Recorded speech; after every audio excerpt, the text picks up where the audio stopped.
बिस्मिल्लाहिर्रहमानिर्रहीम, अस्सलाम वालेकुम। अली सलमान न्यूज़ वन के तमाम नाज़रीन को sports one world cup special में खुश आमदीद कहता है कि जहां पर आज मैच खेला गया पाकिस्तान और ऑस्ट्रेलिया की टीमों के दरमियान।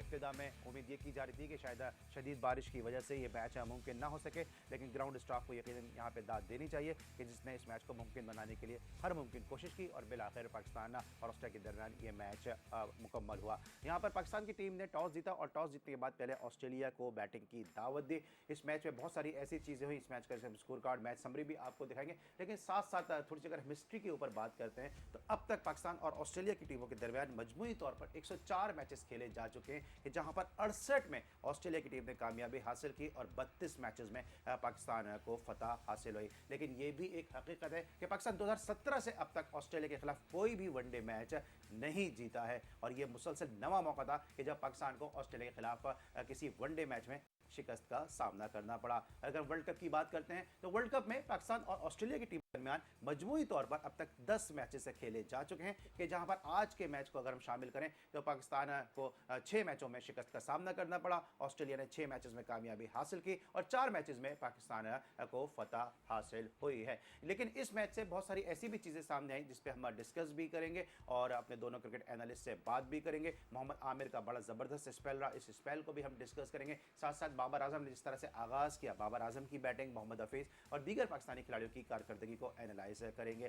प्रोग्राम का आगाज़ हम करेंगे अपने दोनों क्रिकेट एनालिस्ट से गुफ्तगू के साथ, लेकिन साथ में आपको ये भी बताते चलें कि आज पाकिस्तान की टीम ने बड़े अच्छे जेस्चर का मुजाहरा किया। पाकिस्तान के farmer one day international cricketer Akhtar Sarfaraz के जिनका चंद रोज़ कबल इंतकाल हुआ और पाकिस्तान के टेस्ट अंपायर रियाजुद्दीन, उनकी याद में आज ब्लैक बैंड बांध के पाकिस्तान के खिलाड़ियों ने इस मैच में शिरकत की और ये बात साबित की कि हम अपने हीरोज़ को, हम अपने जो सितारे हैं उनको हम बिल्कुल भी नहीं बोलते हैं। साथ साथ आज पाकिस्तान के लेजेंडरी बैट्समैन जावेद मियांदाद की भी सालगिरह है कि जब जब पाकिस्तान क्रिकेट की बुक लिखी जाएगी तो मियांदाद के तस्करे के बगैर यह बुक नामुकम्मल होगी। रोज़ाना की तरह आज भी हमारे साथ मौजूद हमारे दोनों क्रिकेट एनालिस्ट है, ज़बरदस्त ऑफ स्पिनर, लीगल एक्शन जिनका जब सबकी बात करते हैं सभी ये बात करते हैं कि इनका जो बॉलिंग एक्शन था वो लीगल था, अगर इनको मौके दिए जाते, इन पर काम किया जाता तो पाकिस्तान को एक अच्छा ऑफ स्पिनर मिल सकता था, क्योंकि पाकिस्तान में अच्छे ऑफ स्पिनर की इस वक्त भी कमी है। हमारे साथ मौजूद है first class cricketer Tahir Khan. Tahir, welcome to the show. Thank you Ali भाई। जबकि दूसरे एनालिस्ट हैं जिनके तबसरे तजिए आप बहुत ज़्यादा पसंद करते हैं, इनसाइड स्टोरीज इनके पास बहुत सारी होती हैं और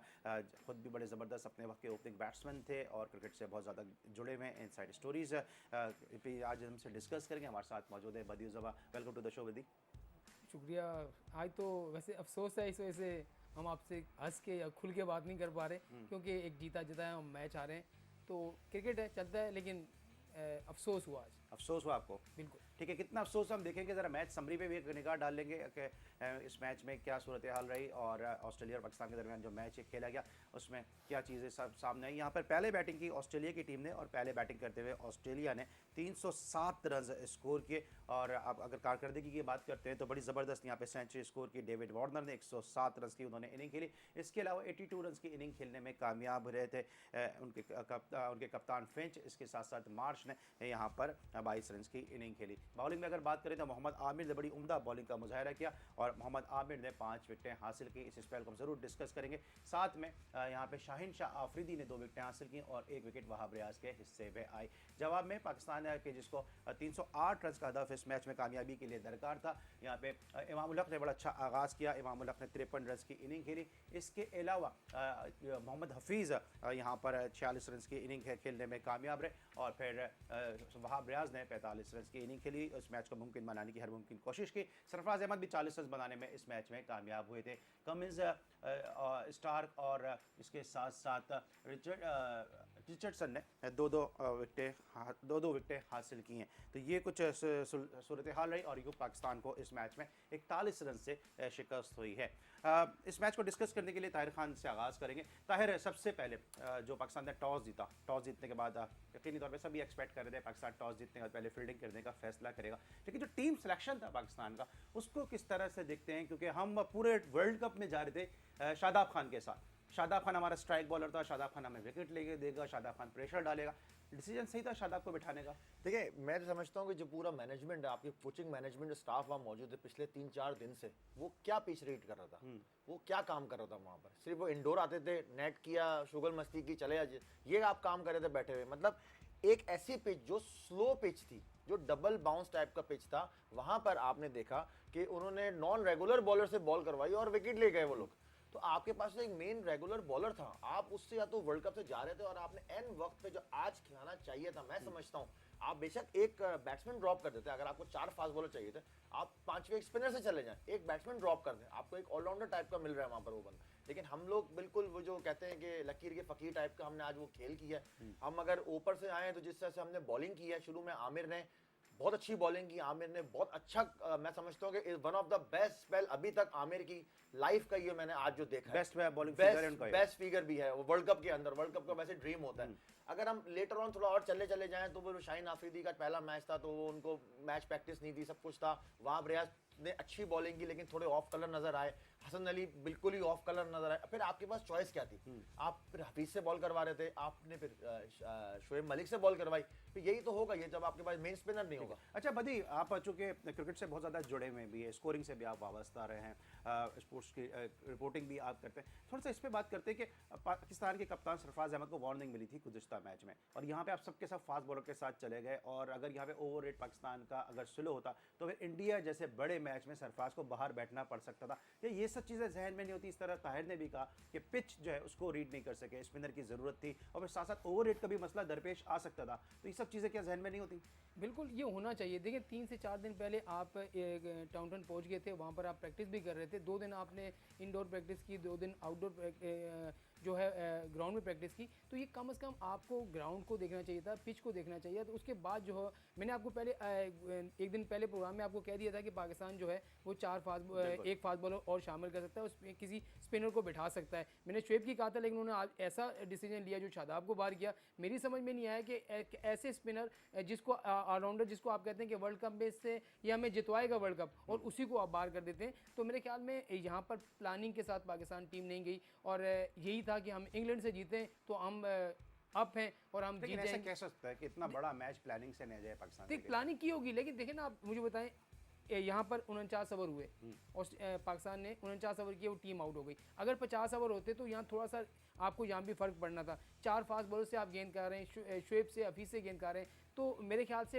अगर प्लानिंग होती है आपकी तो आप, और इनके स्टार्ट भी छोटे नहीं हैं। अब देखें वाब रियाज लंबे स्टार्ट से आता है, उसके अलावा शाहीन शाह भी जो है वो लंबे स्पेल से आता है। तो कहने का मकसद ये है कि यहाँ तो आपको बॉलर्स को जो कोच बैठे हैं, अजहर महमूद, मिकी आतर, जितने भी हैं, और जहाँ जहाँ इंतजाम जाते हैं, तो मुझे नहीं लगता कि उसी दिन पाकिस्तान टीम की जो है जिस ग्राउंड में जाके वो खिलाड़ियों को सिखाते हैं, अगले दिन उनकी परफॉर्मेंस ऐसी हो जाती है। तो मेरे ख्याल में आज के मैच में बहुत ज़्यादा अफसोस इस वजह से हुआ कि आप टॉस जीते और आपको अपनी मर्जी, फेवरेबल कंडीशन थे, उनको यूटिलाइज आप नहीं कर सके। अच्छा, क्या कहेंगे कि आप बतौर बॉलर क्या समझते हैं कि पाकिस्तान के जो इब्तिदाई बॉलर थे उन्होंने नई बॉल को ज़ाया किया? क्योंकि जब मैं मैच देख रहा था मुझे ऐसा लग रहा था कि बहुत ज़्यादा शॉर्ट बॉल्स की जा रही हैं, अगर आप आगे गेंद करते तो फिर आपको स्लिप लगने के चांस होते, कॉर्ड बिहाइंड के चांसेस होते, नया बॉल पाकिस्तान के बॉलर यूज़ नहीं कर सके। देखिए बिल्कुल, जब आमिर ने आगे बॉल की, मैं आमिर की इसलिए बात करूँ कि आमिर का स्पेल और हमारे बाकी 4 बॉलरों का स्पेल, 3 बॉलर का स्पेल बिल्कुल डिफरेंट था। आमिर ने जब बॉल आगे की अली भाई, उसको विकेट मिली, उसने देखा शुरू में नया बॉल, उसने सीम हिट करने की कोशिश की है, जब उसको लगा कि अब इसका फायदा नहीं हो रहा तो वो क्रॉस द सीम आ गया। उसने देखा ये डबल स्पंजी टाइप का बाउंस हो रहा है, मैं क्रॉस द सीम मारूंगा, अगर सिलाई हिट करेगी तो वो बाउंस ज्यादा होगा, और अगर पेट हिट करेगा तो वो स्किड ज्यादा होगा। वहां आमिर कामयाब रहे। तो वहां पर आपके वहाब रियाज भी मौजूद थे, वहां आपके शाहीन आफरीदी भी थे, वहां आपके हसन अली भी थे। ये बिल्कुल उन्होंने, हो सकता है शायद आमिर ने बताया होगा, लेकिन वो कॉन्फिडेंस ही नहीं था। फिर ताहिर यहाँ पे वो बात आ जाती है जो उस दिन मैं बात कर रहा था कि जो पाकिस्तान का बॉलिंग अटैक है वो सिमिलर है, सबके सब लाके बॉल को मारते हैं। यहाँ पे अगर आपके पास अब्बास जैसा बॉलर होता, यहाँ पे आपके पास आसिफ जैसा बॉलर होता, या जुनैद खान जैसा बॉलर होता जो थोड़ा सा इन द एयर गेंद करता, तो आपको लगता है कि थोड़ी वैरायटी आ जाती है पाकिस्तान के। बहुत बड़ा फर्क था अली भाई। आज जब उनकी बॉलिंग शुरू हुई है तो आपने देखा सीम स्विंग सब कुछ होना शुरू हो गया। तो हमारे वाले क्यों नहीं कर रहे हैं? हम भी तो उसी टाइप के बॉलर है ना, हमसे तो वो कम बॉलर सिवाय एक मिचेल स्टार्क के।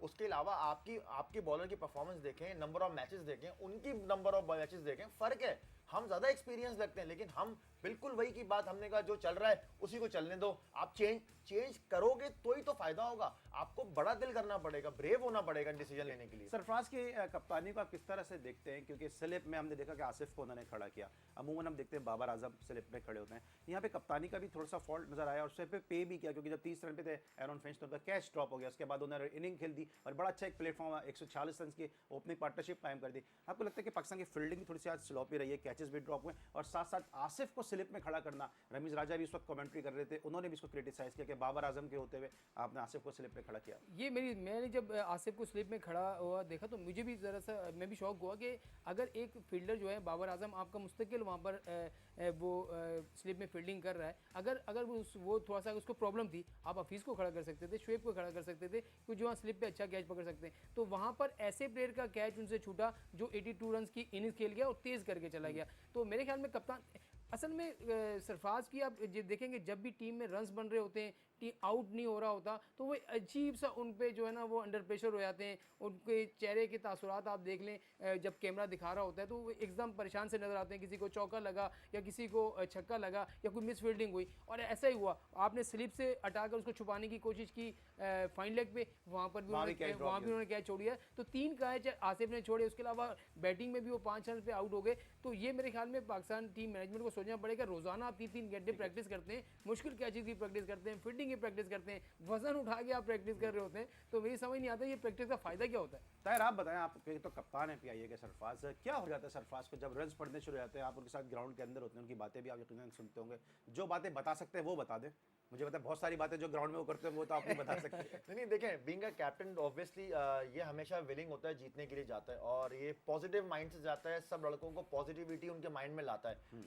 जब आपके ऐसे सर्कमस्टेंसेस होते हैं तो हमारे जैसे हमारे पीआई के प्लेयर थे, सीनियर प्लेयर होते थे, तो वो जाते थे सरफराज के पास, थोड़ा बात करते थे, थोड़ा मोमेंटम स्लो करते थे जो मैच का डिस्ट्रीब्यूट हो गए, फिर वहाँ बॉलिंग चेंजिंग होती थी। तो आज के मैच में अली भाई ये चीज़ नहीं देखी गई है कि ना तो शुएब मलिक उनके पास आए, ना हफीज़ उनके पास आए, ना बाबर आजम आए, सरफराज तना वो बॉलर के पास भी जा रहे हैं, वो बता रहे हैं आप कम से कम चलो नहीं आप खुद चले जाओ, आप खुद जाएं, आप खुद जाके बात करें। अच्छा, जिस तरह कैच की बात हो रही थी, जब आसिफ ने कैच छोड़ा थर्ड मैन पे वाब रियाज की बॉल में वार्नर का, एग्जैक्ट उसके पीछे हमारे चीफ सेलेक्टर साहब इंजमाम उल हक साहब बैठे हुए थे।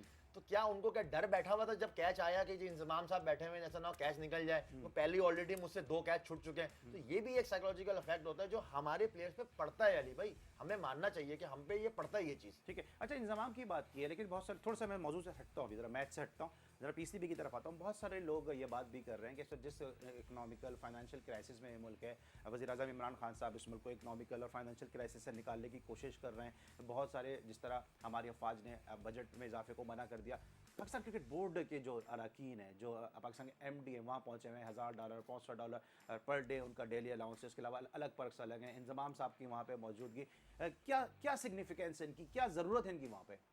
देखिए चीफ सेलेक्टर की तो वहाँ पर जरूरत ही नहीं है, आपने टीम बना के दे दी, अब बाकी काम है मैनेजमेंट का, हेड कोच का, कप्तान का, मैनेजर का कि वो क्या करे। लेकिन आप 1 महीने के लिए चले, 2 दिन के लिए चले जाते हैं, 4 दिन के लिए चले जाते हैं, वो एक समझ में आता है कि चले चीफ सेलेक्टर गए, हो सकता है कोई खामियां हो और बताने के लिए गए होंगे। क्या जरूरत क्या बात, चीफ सेलेक्टर की जरूरत क्या है? जब टीम सेलेक्ट करके दे दी तो फिर टूरिंग जो सिलेक्शन कमेटी उसका काम है। वही तो मैं कह रहा हूँ, होटल के अखराजात, उसके अलावा $250 से $300 अली भाई, $250 से $300 आपको पाकिस्तान क्रिकेट बोर्ड उनको रोजाना की ये पे करता है। मुझे ये बताएं कि और ट्रैवलिंग जहाँ से आप एक शहर से दूसरे जहाँ जा रहे हैं वो पे करता है। तो मेरे ख्याल में एक तरफ हम हुकूमत हमारी क्राइसिस में, तो अब पाकिस्तान क्रिकेट बोर्ड भी कर सकता है कि एक तो हम तो लाखों रुपए में 16-17 लाख रुपए आप एक टीम सेलेक्ट करने के लेते हैं, साल में 2 बार टीम सेलेक्ट होती है, कोई सीरीज क्योंकि हमारे मुल्क में हो नहीं रही, तो उसके अलावा और उसके बाद हार जाएं तो कोई अकाउंटेबिलिटी नहीं है, जीत जाएं तो इनामात हैं, जीत जाएं तो जो करोड़ रुपया वज़ीर आज़म ने पिछले दिनों जब चैंपियंस ट्रॉफी जीत के आए थे, जो एक खिलाड़ी को मिला वो चीफ साहब को भी मिला।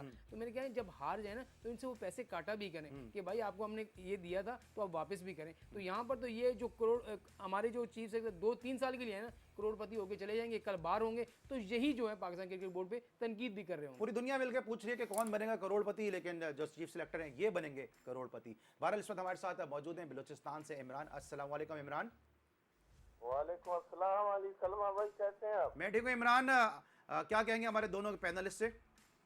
सर मेरा सवाल ये है, हार जीत क्रिकेट का हिस्सा है, ऐसी कोई बात नहीं, हार जीत होती है, लेकिन जिस तरह से आज का मैच हम हारे हैं इस पर बहुत दुख हुआ। और दूसरी बात ये है, क्या हसन अली की टीम में जगह बनती है जो मुसलसल चैंपियंस ट्रॉफी के बाद मुसलसल उनकी परफॉर्मेंस में कोई अच्छाई मुझे तो नजर नहीं आती, लेकिन पर वजह क्या है जो मुसलसल उसको खिलाया जा रहा है? ठीक है, मैं ताहिर खान से पूछता हूँ। Thank you Imran. आने वाले जो हमारे 5 मैचेस हैं उनमें अगर हम उसकी जगह हसनैन को खिलाएं और शाहीन शाह की जगह शादाब खान को खिलाएं और मोहम्मद आसिफ या शोएब मलिक, इन दोनों में से किसी एक की जगह अगर हम आरिफ सोहेल को खिलाएं तो ये बेहतर टीम नहीं होगी आने वाले मैच। ठीक है इमरान साहब की जो सजेशन है बहुत अच्छी है। मैं पूछता हूँ अपने एक्सपर्ट से, जनाब क्या कहेंगे ताहिर खान साहब? अली भाई देखे ना, एक में जो क्रिकेटर नहीं है, तो अब नॉर्मल व्यूवर है, कितना अच्छा इनके पास सिलेक्शन है। तो जो हमारे जो कोचिंग स्टाफ जिनको हमने इतना लाखों करोड़ रुपए दे रहे हैं, क्या उनके जहन नहीं चलते कि एक आम आदमी को पता है कि किसकी रिप्लेसमेंट में किसको खिलाना चाहिए, और कितने साल से वो परफॉर्मेंस नहीं दे रहा,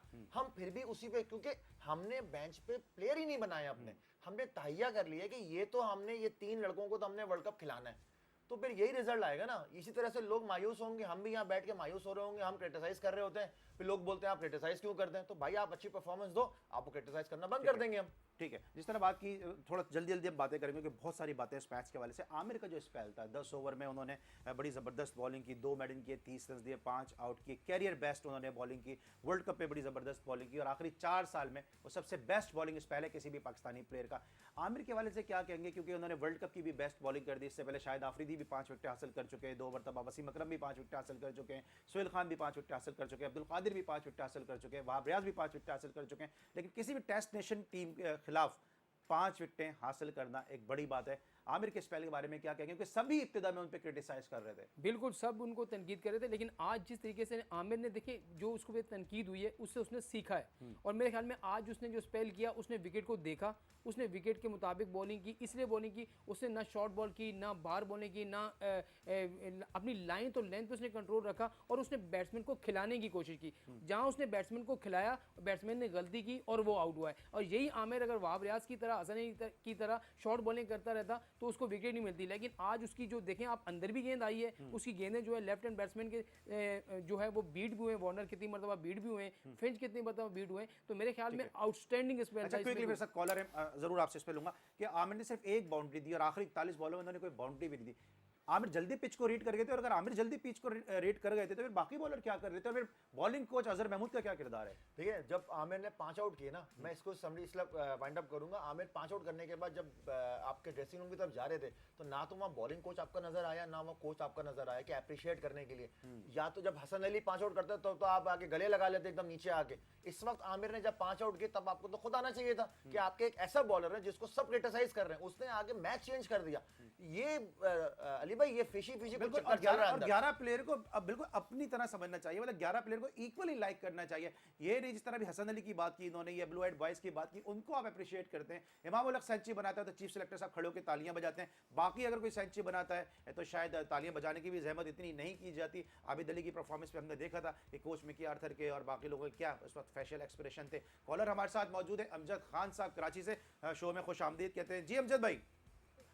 अस्सलाम वालेकुम। वालेकुम अस्सलाम। सबको मैं खुश आमदीद कहता हूँ इस प्रोग्राम में, बड़ा अच्छा प्रोग्राम चल रहा है आपका। जी अमजद भाई, थैंक यू। मेरा सवाल ये है कि बातें तो बहुत सारी चीज़ों पे हो रही हैं, मगर मैं सरफराज की बैटिंग पे बात करना चाहता हूँ। असल में भी हमने पाकिस्तान की बैटिंग को अमजद भाई डिस्कस किया नहीं, लेकिन बहरहाल आपका सवाल है, हम इसको जरूर अपने पैनलिस्ट के सामने रखेंगे, क्योंकि हम इनिंग बाय इनिंग लेके प्रोग्राम को आगे चलते हैं। जी क्या कहेंगे? असल में बात ये है कि मैं तो बहुत अरसे से देख रहा हूँ, ये जावेद मियांदाद या क्लाइव लाइड या धोनी या आसिफ इकबाल, ये लोग जो हैं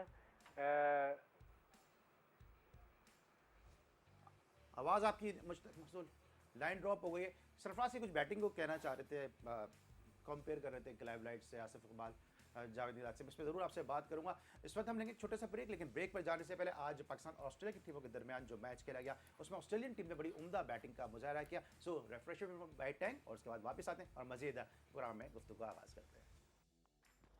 Nicely played. That is good instinct.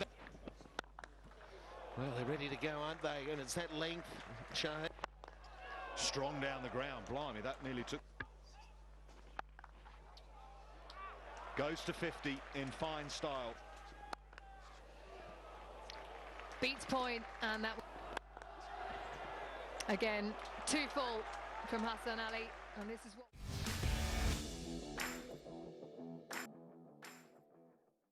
Back after the break. आप देख रहे हैं sports one world cup special और आज हम डिस्कस कर रहे हैं, एनालाइज कर रहे हैं पाकिस्तान और ऑस्ट्रेलिया के दरमियान खेले जाने वाले मैच के हवाले से, जहां पे पाकिस्तान को 41 रन से शिकस्त का सामना करना पड़ा। पाकिस्तान ने 307 रन के जवाब में 266 रन स्कोर किए। गो के पाकिस्तान को इस मैच में जरूर शिकस्त का सामना करना पड़ा, लेकिन सेकंड इनिंग में वर्ल्ड कप की हिस्ट्री का ये पाकिस्तान का बेस्ट स्कोर है। इससे पहले 92 वर्ल्ड कप के सेमीफाइनल में पाकिस्तान ने 264 रन स्कोर किए थे 7 विकेटों के नुकसान पर, जहां पे इंजमाम उल हक ने बड़ी उम्दा कारकर्दगी का मुजाहरा किया था। मियादाद ने बड़ी उम्दा इनिंग खेली थी और पाकिस्तान को उस मैच में फतह हासिल हुई थी। गो के पाकिस्तान ने बेस्ट स्कोर किया सेकंड इनिंग का, लेकिन पाकिस्तान को शिकस्त का सामना करना पड़ा। बट ये मैच, अगर हम जल्दी जल्दी बात करें, वक्त अब बड़ा कम है, हम क्यों हारे मैच ये आपके ख्याल में?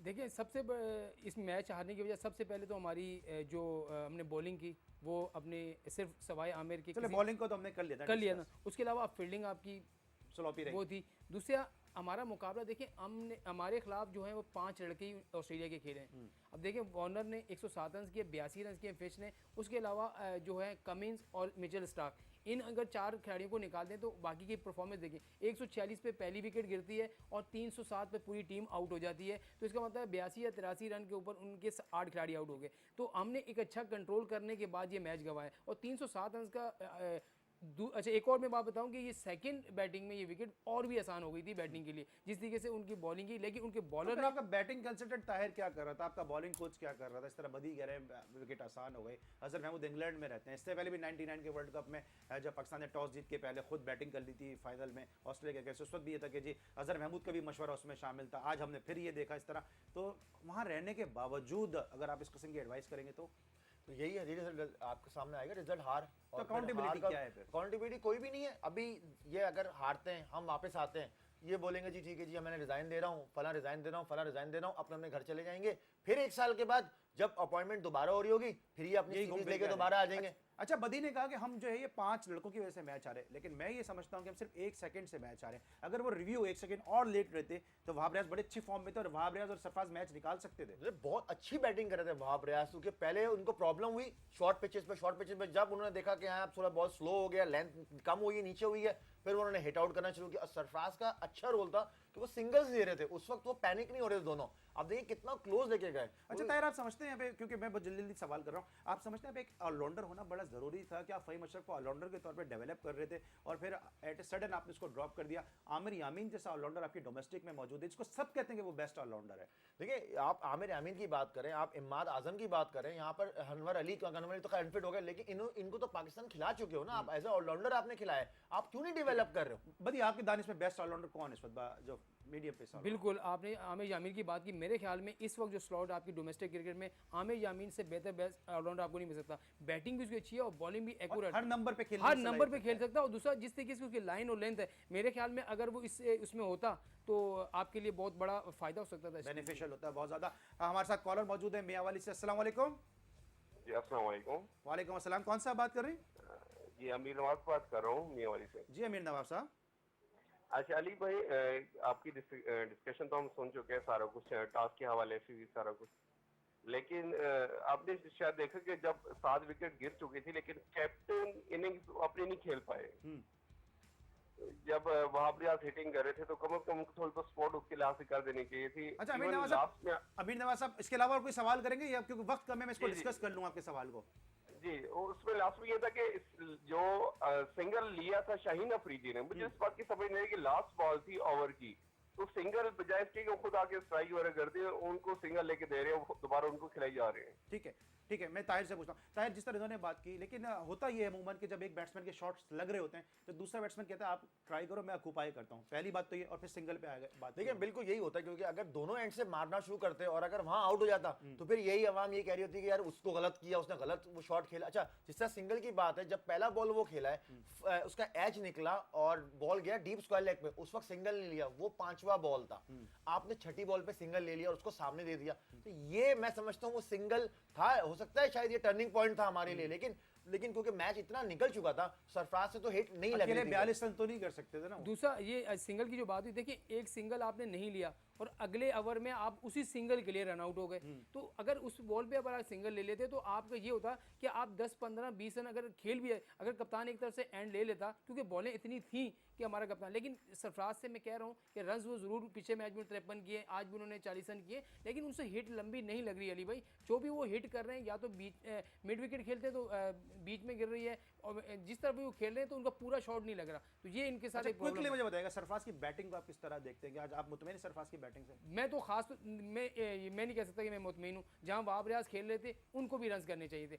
एक वहाब रियाज ने आगे ठेका नहीं ले रहे थे कि वही छक्के चौके मारेगा या लेकिन आप एज ए बैट्समैन ये नहीं समझते कि एड से खोपाई कर रहे थे, एड से लग रहे देखिए थे? रोक रहे थे साथ में साथ। देखिए ना 48 बॉलें 40 रन, अगर उन 8 बॉलों पे 10 रन भी बन जाते, आप सिंगल तो मिस ना करें ना, आप सिंगल। ठीक है, सिंगल मिस ना करें, इस पे सिंगल की भी एक हिस्ट्री इस पे जरूर कभी बात करेंगे। रोशन साहब है इस्लामाबाद से। अस्सलाम वालेकुम रोशन साहब। जी वालेकुम सलाम जी। जी रोशन साहब।